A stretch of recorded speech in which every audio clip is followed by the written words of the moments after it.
I'm Kim Ward. In this session, we're going to do a drill down on delegation. If you would please, turn to page 152 in your workbook. Let's start with a simple definition of delegation: a management effort to integrate and effectively use a wide variety of resources to accomplish objectives. Now, obviously, when we're talking about delegation, the primary resource we're thinking about are our staff or our employees. But you know, some people don't feel comfortable with their ability to delegate or the outcomes they sometimes produce. So let's begin by doing a couple of quick self-assessments just to see if we can figure out how you feel and how you're doing. If you take a look at page 153, there's an exercise. The exercise is, how well do I delegate? Now it's very simple. In a moment, I'm going to ask you to stop the video and do the exercise. When you're done, then return. The exercise is, read each statement on the left-hand side of the page. On the right-hand side, next to the statement, you have 5 choices. You have to rate yourself on a scale of 1 to 5. 1 is least like you. 5 is most like you. Now, being honest with yourself after you read each statement, what rating would you give yourself honestly? Once you've completed it, please total all of your choices, and then we'll take a look at the guide and figure out how you did. Ready? Stop the video. I'll see you when you get back. Welcome back. Well, how do you think you did? Let's find out. If we take a look at the self-assessment score interpretation guide, if you scored between 72 and 84, you're right on target. Everything's going fine. I wouldn't worry. On the other hand, if you scored between 48 and 71, you're getting by, but you may be working too hard, and certainly there's room for improvement.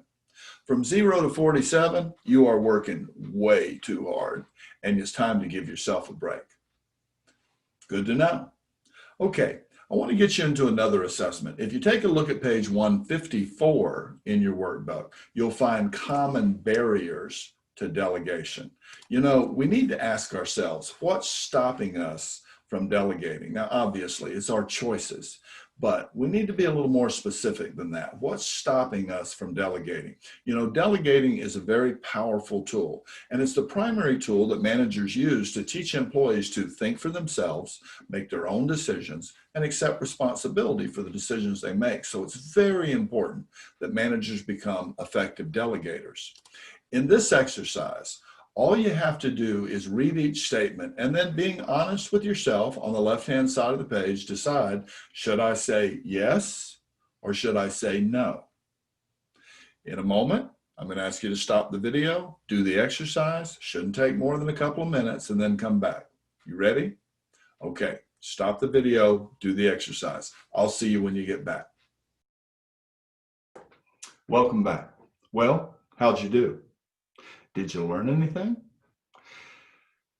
Introspection, we've talked about this already. Very powerful resource, very powerful tool, but it has to be used. So I think taking an exercise like this, being a little introspective and reviewing what you might learn from it would probably be very important.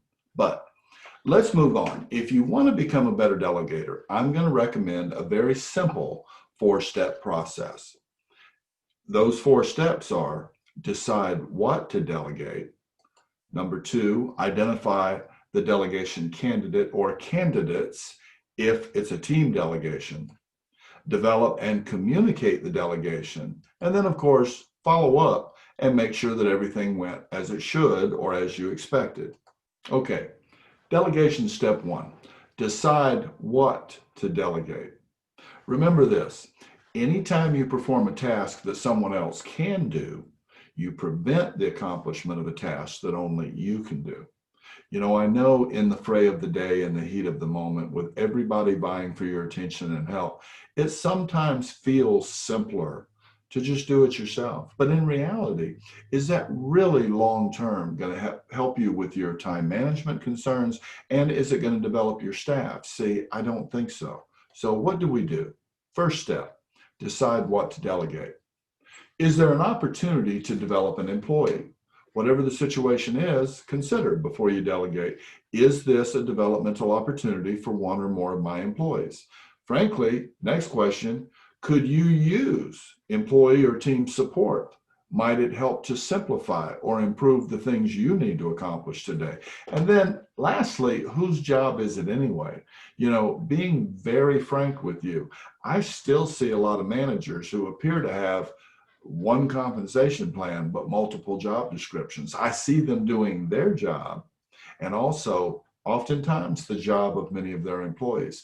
The first thing I recommend to managers they start delegating to their employees is the rest of the employee's job. Consider, whose job is it anyway? Step 2, identify a delegation candidate or candidates. Remember, I delegate to develop my staff. Delegation is the primary tool, primary resource tool in a manager's toolkit for developing employees. Questions you might consider for step 2. Who needs the development? You may have 3, 4, 5, 6 people. Which one do you think can use the development and will learn from the experience you're about to delegate? Also, who hasn't been involved in a while? One of the things I want to caution about is having a go-to person. I see managers who frankly are always going to the same 1 or 2 people to delegate. I understand. In many cases, they actually appear to want you to give that extra work or responsibility to them. But remember, people will feel left out and everybody needs to be developed equally. Besides that, it could very well occur at some point in the future that one of these people who've been asking for that extra work poke their head up, look around and go, hey, how come I'm getting all the extra work? I get paid the same as he does. How come I'm working harder? So who hasn't been involved in a while? Consider that. Step 3, develop and communicate the delegation. Here's something to remember. The best results commonly occur by plan.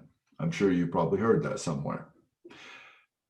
We're going to need the employee or employees to develop a plan, but that doesn't mean you shouldn't have a sense of how you'd like to see these tasks or this project be performed. So here's some things you might want to think about before you turn it over to someone else to develop the plan. For instance, describe the task and expected results. If you're going to ask employees for a plan, then I'm going to suggest you need to think about, if you were doing it, what task would you perform? What results would you be looking for? We also need to agree upon standards and timelines, standards of behavior, standards of productivity, standards of work. What timelines do you expect them to meet? Is this something you expect them to be done with in an hour, in a day, in a week? We also need to determine, possibly proactively, will they need training or help or other resources to complete it? Just because we delegate something to someone doesn't mean that they're 100% prepared to complete the delegation. So ask yourself, what kind of help or training or resources might they need before I turn this over and they can effectively complete it? Define parameters and resources. What tools or resources will they be allowed to use in order to complete the delegation? Do you have a sense of what they might need before you ask them to do it? State amount and frequency of feedback. How long is the project or the delegation going to take? Would you like to hear from them before they're completed? Are there specific benchmarks that you know that they should be hitting? And do we want to maybe have some conversation before or after those benchmarks? Spell out the levels of authority. This is something I don't think a lot of managers think about. I don't know if you've ever been in a situation where somebody from another department comes in, their boss had given them instructions or delegation, and frankly, they walk in like they own the department. It can be a little uncomfortable for everybody. So I'm wondering, have we told them what level of authority they do or don't have, especially if this delegation is going to require them to interact with other people in other departments? And then, of course, inform others involved. If we're going to think about that last question, authority? Have we contacted, as an example, the other department? Did we talk to the manager of the other department and tell them that Jerry is going to be coming in and that we've talked to him about what levels of authority he does or doesn't have? Now, I want you to do another exercise for me. On page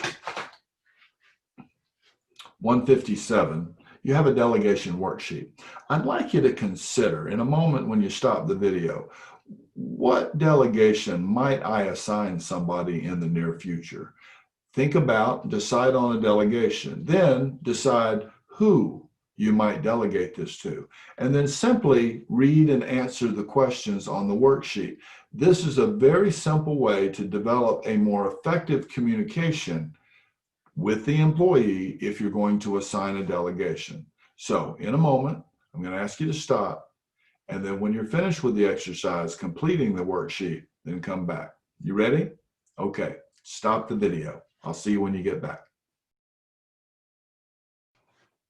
Welcome back. How'd the exercise go?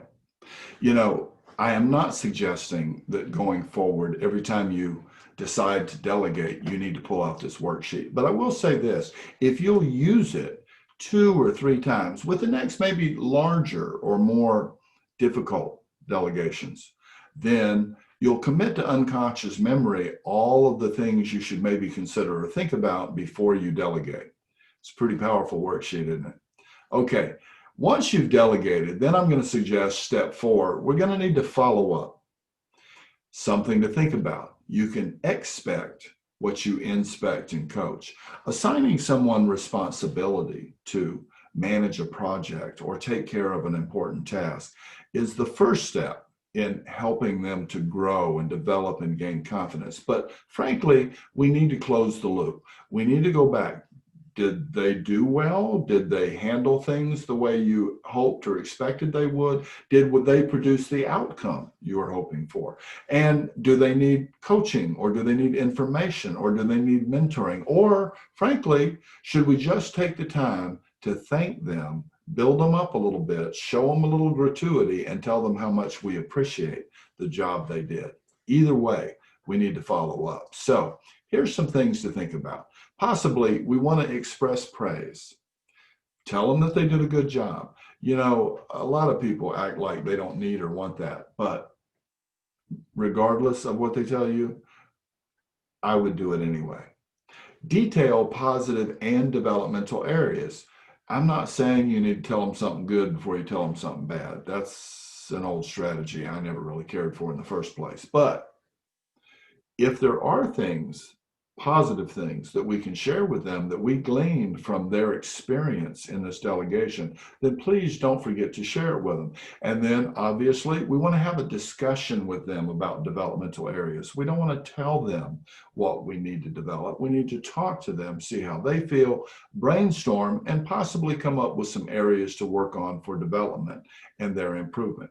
And then we might want to consider setting up the next delegation. Now, that simply means ask them what they learned from this delegation and then prepare them proactively, because more than likely another delegation is coming down the road. There's another tool that's in your resource toolkit, and you have a picture of it on page 158. It's a team delegation worksheet. Now, it works very similar to the individual worksheet, but it's meant for a team.